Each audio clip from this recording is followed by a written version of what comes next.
Eu queria que a gente chegasse um dia no nível que a gente tinha lá na Califórnia, que quando você ia comprar uma maconha ou um CBD, eles passam por um laboratório, então tem as porcentagens exatas do que é o que, de que tipo de planta que é, para que serve, são plantadas de uma maneira extremamente limpa, sem agrotóxico, hidropônico, com luz especial. É um cuidado assim que eu vejo muito aqui no Brasil que não tem. Então, assim, a gente entra para a parte de traficante que vai vender aquele prensado, que é para a pessoa que fumar um prensado, que é uma coisa suja, uma coisa com coisa.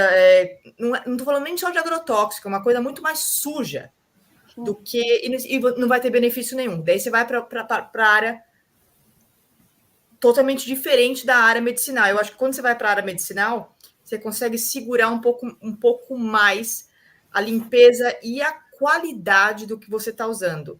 Pelo que eu entendo. Por exemplo, em Portugal agora, você já consegue numa loja, eu não sei que nível que eles estão ainda comparado com o que a gente tinha na Califórnia, mas eles já devem estar bem perto disso, de saber exatamente o que você quer e para que você quer.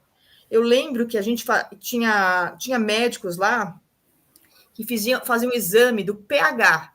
Então, tinha uma fitinha, você media a urina e a saliva para saber como é que estava o seu pH antes de te indicar qual o canabióide, ou a cannabis, ou a maconha, o que você ia usar. Eu acho que é uma tecnologia assim que, infelizmente, a gente não tem aqui no Brasil, porque a gente tem um solo muito bom e um clima muito bom aqui.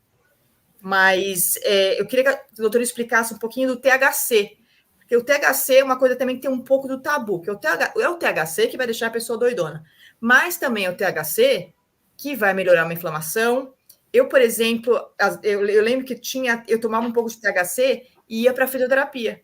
E o meu fisioterapeuta, ele tinha a delicadeza de chegar para mim e falar assim: hoje você usou o THC porque hoje você está andando melhor, hoje você está menos dura.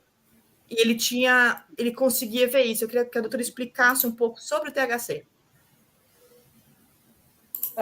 Então, a cannabis tem mais de 200 componentes ativos. O que a gente mais estuda é canabidiol e o delta-9-THC. Mas a gente tem outras possibilidades, tá? Tem canabigerol, canabicromemo, canabinol. Eu vou falar um pouquinho sobre cada um, mas com relação à pergunta específica da Gisele. O THC ficou sendo o vilão há muitos anos, né? E muita gente ainda tem medo do THC, muitos médicos têm medo de prescrever o THC. Quando a gente fala, especialmente em esclerose múltipla, o medicamento padronizado em bula, né, que está lá para o tratamento de espasticidade em esclerose múltipla, que é o Mevatil, ele é canabidiol com THC na proporção 1:1. Esse medicamento chegou no Brasil em 2017 e ele já era aprovado na Europa, em vários países da Europa. E aqui no Brasil, os médicos ainda, médicos neurologistas, têm medo de prescrever um medicamento que é para esclerose múltipla, está escrito na bula. Eu já vi. Justamente pelo medo do THC. O THC ele é anti-inflamatório, bom para o sono, excelente para a espasticidade muscular.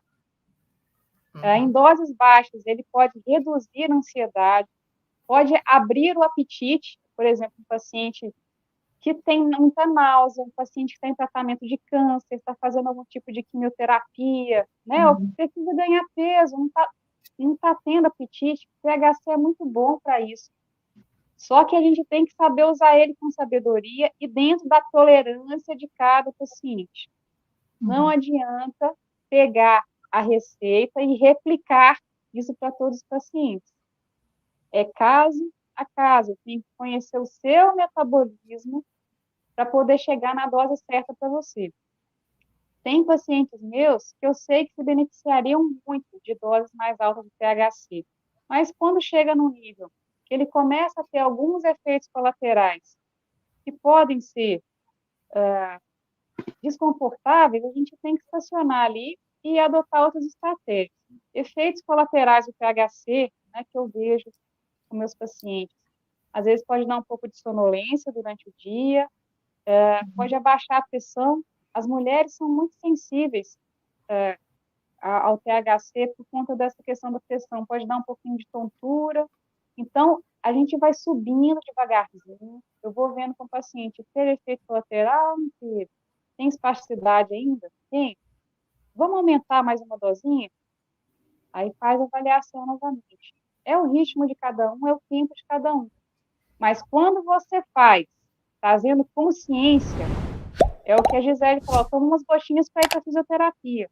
Muitas vezes é o fisioterapeuta que traz o retorno mesmo. Ele fala, olha, está mais solta a sua musculatura, avisa para sua médica. Então, assim, o mito do THC, ele vem da ignorância. É de não sentar para ler estudo científico e não saber fazer isso de forma técnica mesmo, né? Porque os artigos científicos estão lá. A maioria dos estudos para esclerose múltipla tem THC, tá? Não tem sentido tratar um paciente com esclerose múltipla só com canabidiol. Olá, se você gostou desse conteúdo, não esqueça de se inscrever pelo podcast Profissão Mundo e assinar a revista Raros, que é gratuita.